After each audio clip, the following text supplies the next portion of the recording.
Hello everybody, this is Tony from Kate's Crafted Closet, and today I'm going to start out my Christmas in July series where I'm going to show you how to make some fun, easy Christmas cards as well as ornaments and other DIY projects for your holiday needs. So here is today's card, a very simple, easy, elegant card that's really super easy to make. So let's go ahead and get started, and I will always link everything that I use in the video today in the description box below.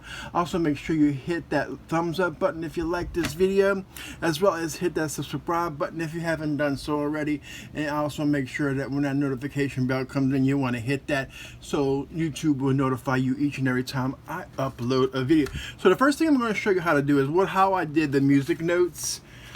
Simple, easy process. I'm just going to grab a piece of white paper, and I have an old book of music notes in it. So I'm just going to go ahead. It doesn't matter what it is, where you get it from. I think I got this from the local Goodwill at some point. I'm just going to grab some Mod Podge.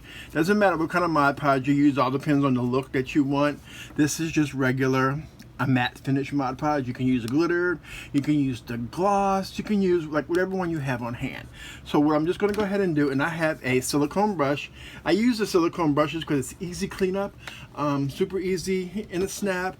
You don't have to worry about it sticking to your brushes. So what I'm going to do is generously put the Mod Podge all over the back of or front, whatever one you want to call it, technically back, front, either way, of your music paper. And if you do not have an old book of music paper, you can also just go ahead and go on the internet and go ahead and print you some out as well. And like I said, I'm going to coat this generously as much as I can, and if paper sticks or paper comes up, I'm okay with that because it just gives it more look to paper. And if you feel like you need more Mod Podge by already, just go ahead and squeeze some on there.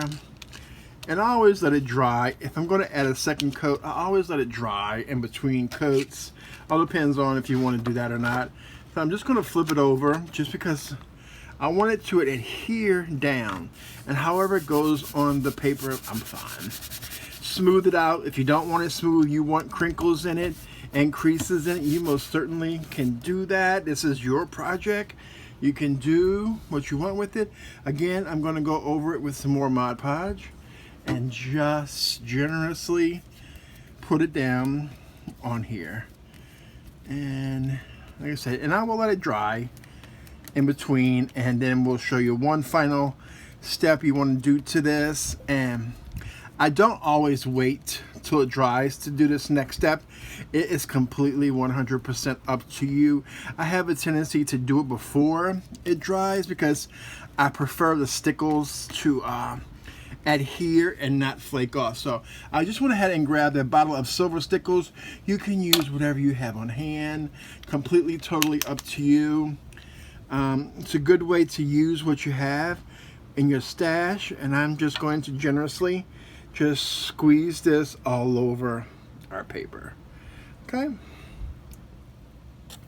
you can put as much or as little as you want. I think I've made, this is like the third page I've made, and I could probably do another one with what stickles is left in that one jar, and probably I could probably have a little bit more.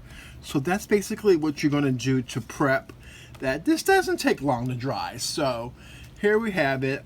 So like the magic of television, or as we call it, YouTube, we have a finished one already taken care of, and I just went ahead and used one of my punches that I have. This is a 2.5 inch punch.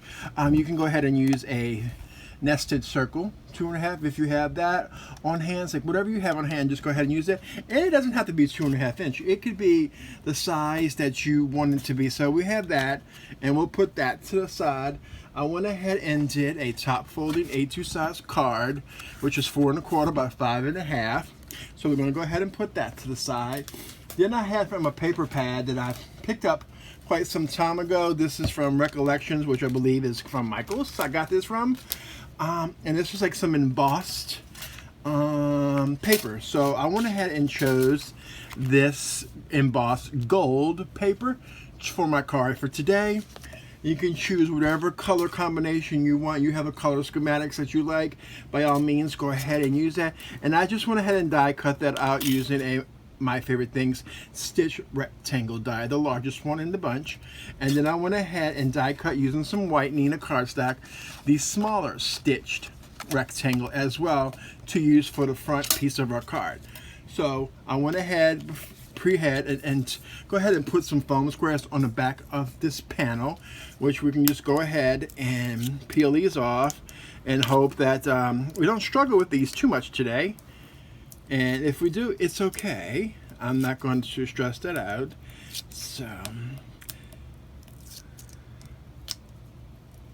these are foam squares that I've mentioned before in several other videos that I pick up at the Dollar Tree. They come $1 a pack, and you get a good portion, a good chunk of them. And anytime I see them in stock at a Dollar Tree, I will go ahead and grab those because they don't come in very often. So here we have our foam squares, and I go ahead and put some art glitter glue on here just so I have a little bit of wiggle room, because I'm not the best at getting it down and eyeballing it straight on the first time, sometimes not even the second time, and quite possibly not the third time.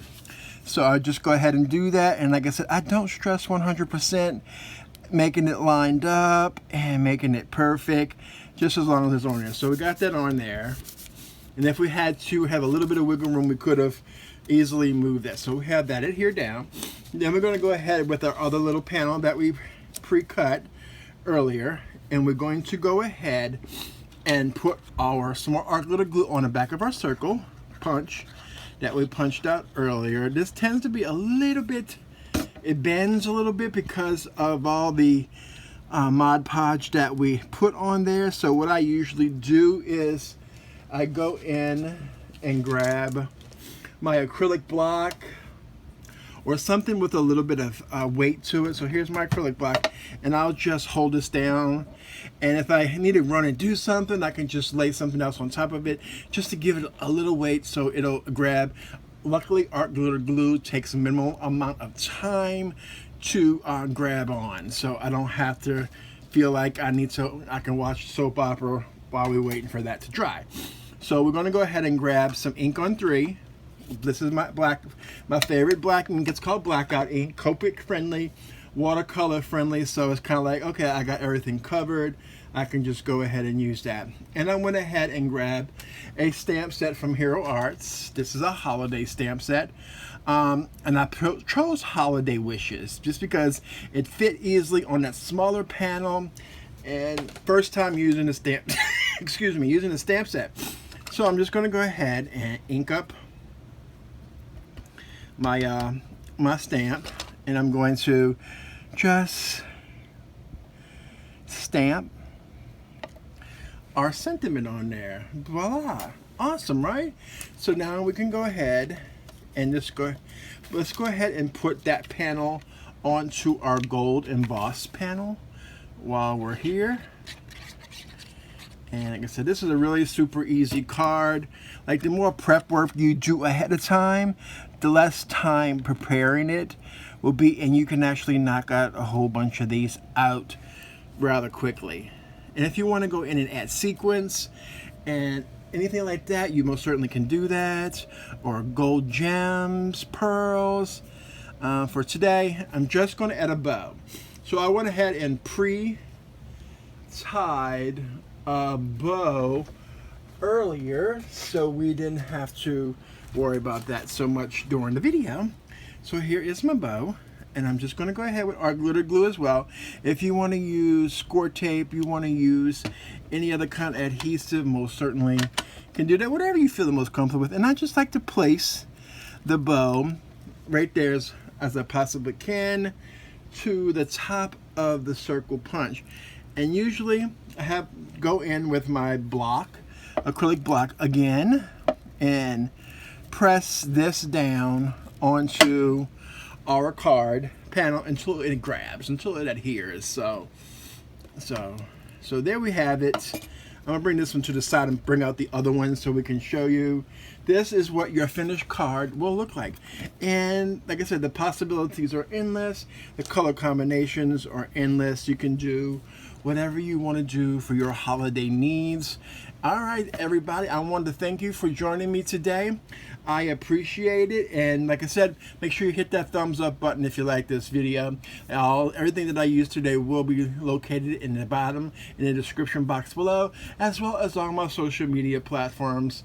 And we also have a Facebook group over on Facebook. If you want to check that out and join us, we're actually going to do a swap for Christmas in July this month. So if you're interested in doing something like that, please go ahead and click and join, and you can get all that information by this weekend and be ready to go. All right, everybody, thank you again, and y'all have a crafty day, y'all.